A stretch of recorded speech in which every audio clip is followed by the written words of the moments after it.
shit's gonna rip. Let's fucking go.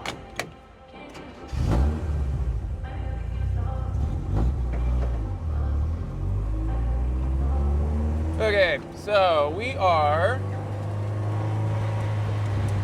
headed to Michon's so we can finish up setting the solid lifter lash. Oh yeah, that's nice.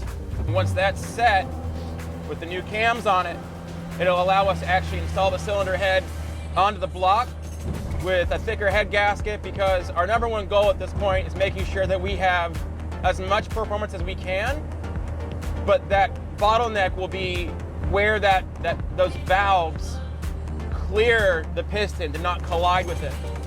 Now there are some things in these pistons called fly cuts, and what they are, they're little like carved out grooves to make additional clearance for the valves, but you gotta remember that's from the factory. They only expected the valve to stick out so much. You gotta remember there's a difference between duration and lift. Duration is how long the valve is open for, so longer duration means more go-go, right? Lift is how far the valve sticks out to allow for more air to come in as well. So there's two avenues here you're gonna hear me talking about a lot. What we're doing is we're making sure that with the extra amount of lift that valve is gonna be kicking out, it's not gonna suddenly meet the top of the piston and then we have a really bad time. Mark my words, I'll come back to this video, I swear, and be like, oh yeah, I called it.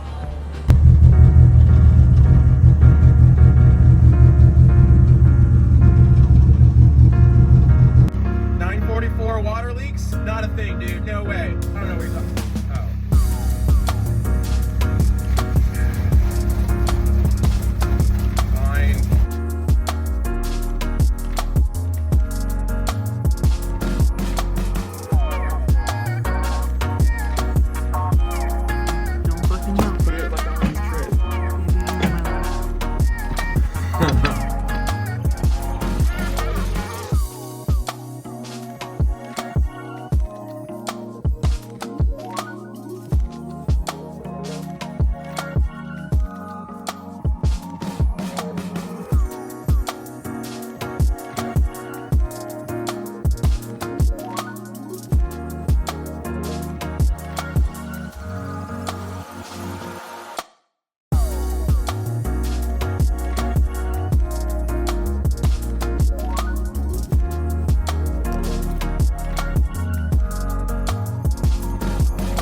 So let's talk about things that you can do, things that you should do, a lot of things that you really should not do. When you are crunched for time, you do some weird, rash things.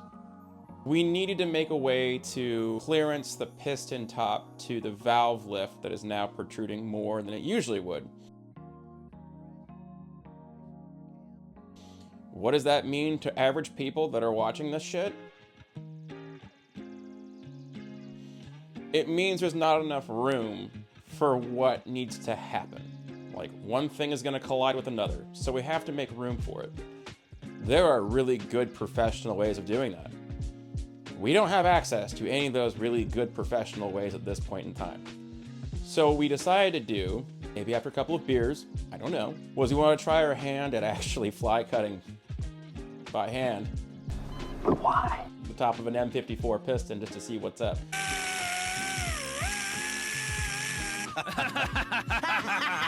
Now there is some logic here, okay?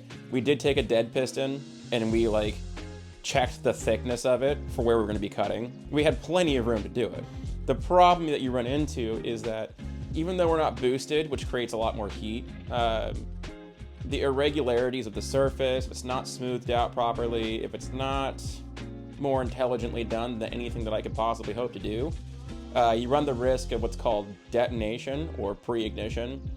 And really what that means in layman's terms is instead of having a nice controlled burn, because you're not exploding anything inside of a cylinder, you're causing a burn, which causes expansion, which is what creates power.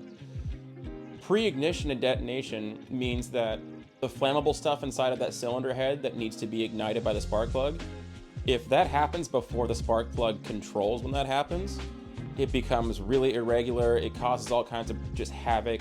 It basically turns into an explosion at that point. And if you do it enough times, it'll kill a piston, it'll kill a rod, it'll do all kinds of shit, it'll blow up a motor.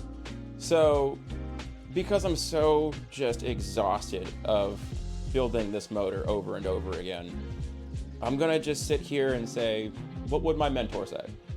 And it's quite simply put, dude, just do it right. Do it right. That means we gotta miss the first event, so be it. So,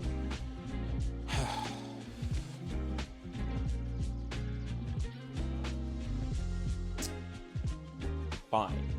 That's what we're doing. And the next event is May 19th. There should be plenty of time for us. We already have the tool that we need, and it's from a group called Lindy Tool, I believe.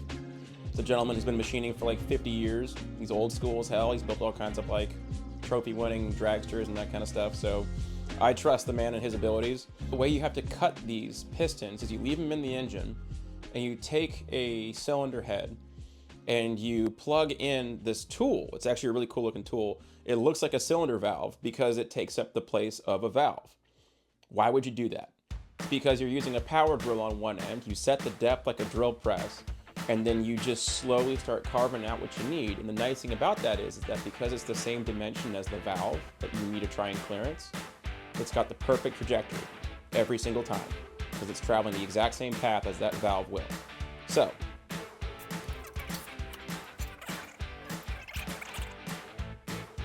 oh yeah, dude, beautiful. That's what's up. Jesus, not me. You're so good at vacuuming, babe. I will fuck you up!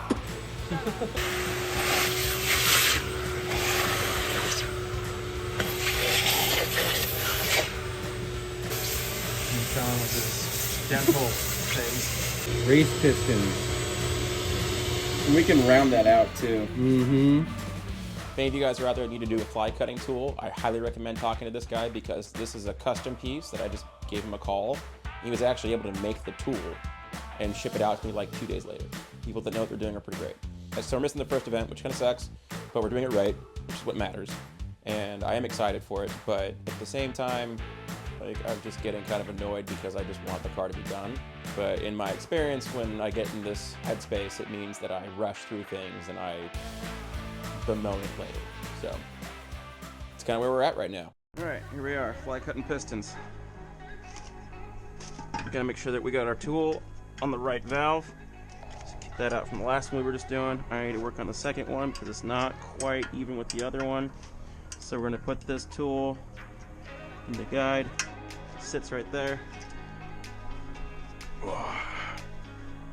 Set this guy down. There's an alignment dowel. Perfect. It's like that. We have our head bolts. 1, 2, 3. Tighten them down. 1, 2, 3. Just like that. Grab our drill. We're gonna line her up.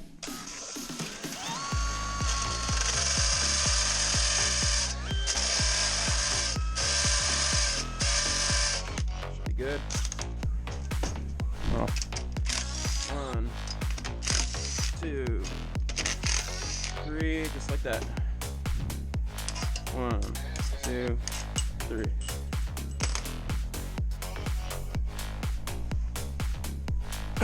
Sit there down. Perfect.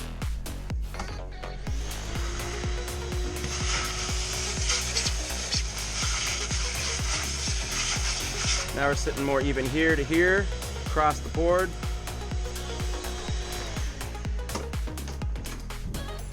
Cool.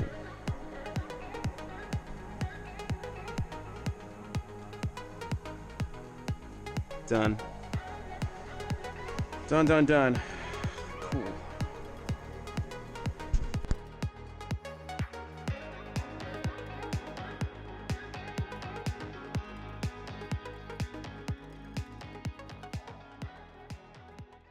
Also want to give out a really quick shout out to Kurt over at Eastside Machine. He's located next to Marymore Park and Postdoc Brewing. That guy is just the man. Getting the machine work done that I need to get done and quickly. He's just a fantastic human. And if you guys don't know this about machinists, engine machinists in general, a lot of them end up being alcoholics or drug addicts. And I will happily say that Kurt is neither of those, which is really helpful for when you need to have reliability and precision. So if any of you guys are looking for a good, reliable machinist, Eastside Machine, Redmond, Washington, Kurt will take care of you. Thank you so much, Kurt. You've just been such a badass that I am happy to promote your name in the 5 people that watch my videos. You've never let me down, and you are just a really great dude. So I know you're watching too, because you love this stuff, and thank you very much for all the help. Thanks, guys.